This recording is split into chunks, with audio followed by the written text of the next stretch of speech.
Halo sahabat religi, kembali lagi dengan saya Mega Dewi dalam program Sukma Podcast. Sukmaku, sukmamu bersama untuk negeri. Oke sahabat religi, jadi di hari yang berbahagia ini saya sedang berada di Taman Edelweiss Bali. Dan saat ini kita akan berbincang-bincang lebih dekat lagi dengan salah satu tokoh inspiratif muda dari Kabupaten Karangasem. Nah, tidak berlama-lama lagi, langsung saja kita sambut Bli Nengah Swece. Om Swastiastu Bli. Om Swastiastu. Baik Bli, merupakan kesempatan yang luar biasa sekali Niki Bli yang dapat bertemu dengan Bli, berbincang-bincang lebih dekat dengan Bli di sini. Nggih. Tiang juga berterima kasih ini sudah diundang sebagai narasumber dalam acara ini. Nggih, baik Bli. Untuk saat ini aktivitas dan rutinitas sehari-hari napi manten Bli? Nah, selain mengelola Taman Edelweiss ini, saya sebenarnya kegiatan sehari-harinya sebagai pengajar. Nah, saya mengajar di salah satu universitas atau perguruan tinggi ITP Markandeya Bali. Nah, di samping itu saya sebenarnya juga sedang mengembangkan TK Hindu yang bernama Pratama Widya Pasraman Suryadhyana Kresna. TK Nike berlokasi di mana Nike Bli? Kalau TK-nya juga dekat dengan Edelweiss sih, berada di Banjardinas Temukus. Baik Bli, di sini saya mendapatkan informasi bahwa Bli Niki, salah satu tokoh muda dari Karangasem, Niki berhasil menyulap desa menjadi salah satu daya tarik wisata yang sangat luar biasa dan sempat viral mungkin ya Bli ya, yang disebut dengan Taman Edelweiss Bali. Nike boleh nggak Bli diceritakan sedikit bagaimana sih perjalanan Bli dalam membangun daerah tersebut? Ya, kalau dikatakan menyulap mungkin iya sih, karena awalnya si Taman Edelweiss ini tidak seperti yang dikenal oleh masyarakat sekarang. Kalau dulunya taman ini mungkin hanya tegalan. Nah, kalau berbicara cerita, awal mulanya Edelweiss ini sebenarnya lahir karena sebuah musibah. Tahun 2017 kemarin kita sempat kena erupsi Gunung Agung. Nah, kembali dari pengungsian kita tidak ada kegiatan apa-apa. Nah, dari sanalah lahir inisiatif untuk mengembangkan Taman Edelweiss ini. Nah, awalnya saya beri nama Pondok Edelweiss karena tujuannya sebenarnya hanya sebagai tempat peristirahatan ketika habis melakukan persembahyangan di Pura Besakih. Tapi setelah kita kembangkan ternyata antusiasme dari wisatawan itu sangat luar biasa. Makanya seperti yang dikenal sekarang Taman Edelweiss bisa kita kembangkan. Baik Bli. Kemudian dari awal dibangunnya Edelweiss sampai bisa di tahap saat ini Bli, berapa lama nih ke waktu yang dibutuhkan? Kalau sebenarnya sih di awal kita pembuatannya cuma perlu waktu 1 bulan. Ya, karena saya bergeraknya dengan masyarakat, dengan kelompok. Saya hanya sebagai inisiator yang mengembangkan konsep, sedangkan yang bergerak masyarakat. Nah, dalam kurun waktu 1 bulan, tepatnya dari bulan Juni kita bergerak, akhirnya tanggal 15 Juli kita bisa launching Taman Edelweiss ini. Wow, luar biasa sekali ya Bli ya. Dan mungkin Bli saat ini sudah berhasil mungkin ya mengantarkan Taman Edelweiss ini menjadi salah satu daya tarik wisata yang sangat viral dan menjadi salah satu daya tarik wisata yang sangat difavoritkan oleh masyarakat maupun Nusantara maupun mancanegara ya Bli ya. Kemudian bagaimana dampak dari keberadaan Taman Edelweiss ini terhadap masyarakat sekitar Bli? Berbicara dampak ya, sebenarnya kan banyak sekali dampak dari Taman Edelweiss ini. Nah, awalnya kan kalau masyarakat di sini itu pekerjaannya sebagai petani. Nah, dengan adanya Taman Edelweiss ini banyak hal yang bisa digarap. Salah satunya ada oleh-oleh, terus yang kedua ada tenan-tenan, dan yang ketiga itu mereka mengembangkan souvenir, gitu ya. Nah, artinya dari keberadaan Taman Edelweiss ini bisa meningkatkan perekonomian masyarakat. Ya pastinya ya Bli ya. Dengan adanya taman ini nih Bli nggih. Baik Bli, dari informasi yang saya dapatkan nih Bli, Bli Nengah niki sangat berprestasi ya Bli ya. Dimana di tahun 2019 Nika Bli meraih 2 penghargaan nasional sekaligus. Nika yang pertama sebagai pemuda pelopor, kemudian yang kedua sebagai penerima anugerah 1 Indonesia Award. Bisa mungkin diceritakan pengalamannya Nika Bli? Oke. Terkait 2 prestasi itu ya, itu kan sebenarnya juga prestasi yang kita miliki bersama.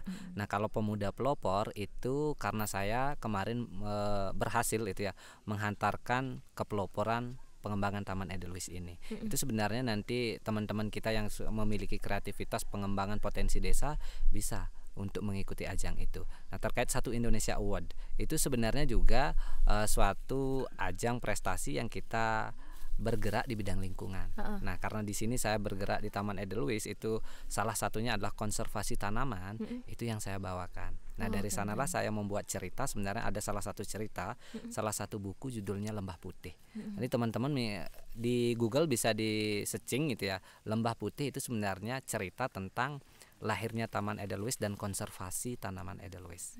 Gitu ya. Berarti keberadaan taman Iya. ini memberikan dampak yang luar biasa sekali Benar ya Bi ya. sekali, nggih. Khususnya bagi perekonomian masyarakat juga. Iya. Yang mampu mungkin menyokong kesejahteraan masyarakat di daerah niki.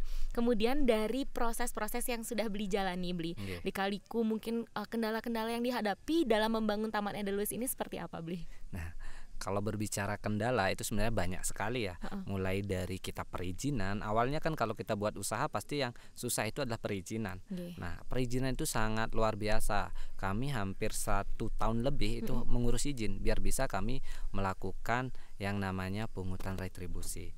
Nah, akhirnya karena banyak juga kerjasama dan lain sebagainya, masalah itu bisa kita atasi. Nah, yang kedua, karena mayoritas masyarakat di sini yang kita ajak membangun ini adalah petani. Jadi yang kendala yang kedua itu adalah SDM. Nah, SDM yang kita ajak untuk mengembangkan ini benar-benar SDM yang ya pekerjaan sehari-harinya adalah menggarap sawah, menggarap tegalan. Tapi dengan adanya taman ini mereka harus mengubah mindsetnya. Itu juga menjadi kendala yang luar biasa. Nah, yang ketiga manajemen. Nah, karena di sini kita keberadaannya itu benar-benar lahir dari masyarakat, dari kelompok dan bersifat swadaya, itu manajemennya susah sekali. Ya, tapi Astungkare dengan kerjasama dari tim bisa berjalan sampai saat ini. Sekarang Ya. memang lagi zamannya kolaborasi ya Beli ya. Iya, itu ya. Benar sekali, kita generasi muda zaman sekarang ini kompetisi itu nomor 2. Betul. Kolaborasilah yang pertama. Yang pertama. Gitu. Menemukan ide-ide baru kan Beli Iya, jadinya. iya, inovasi, kreativitas dan lain sebagainya. Iya, Nggih. betul sekali Beli.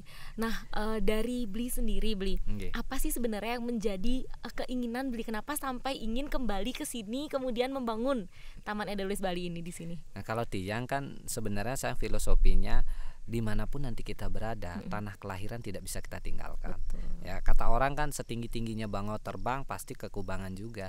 Nah, dari sana sebenarnya dimanapun nanti kita berada, tanah kelahiran kita pasti akan kita datangi lagi. Nah, dari sana sebenarnya saya kalau tawaran bekerja dan lain sebagainya ada saja, tetapi kembali. Artinya biar tidak nanti sudah tua baru kita dari nol lagi, mendingan dari muda kita belajar berwirausaha dan lain sebagainya. Kita bangun ya Beli Iya. ya daerah kita masing-masing. Benar.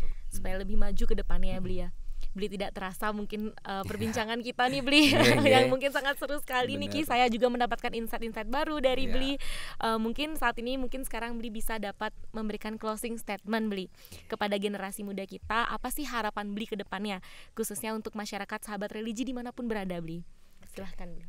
Oke, untuk teman-teman khususnya generasi muda Hindu dan yang lainnya gitu ya, pesan dari saya satu saja ini. Pertama, semesta. Itu ya, jangan pernah dusta pada semesta, karena semesta pasti akan memberikan berkah kepada kita. Itu yang paling penting.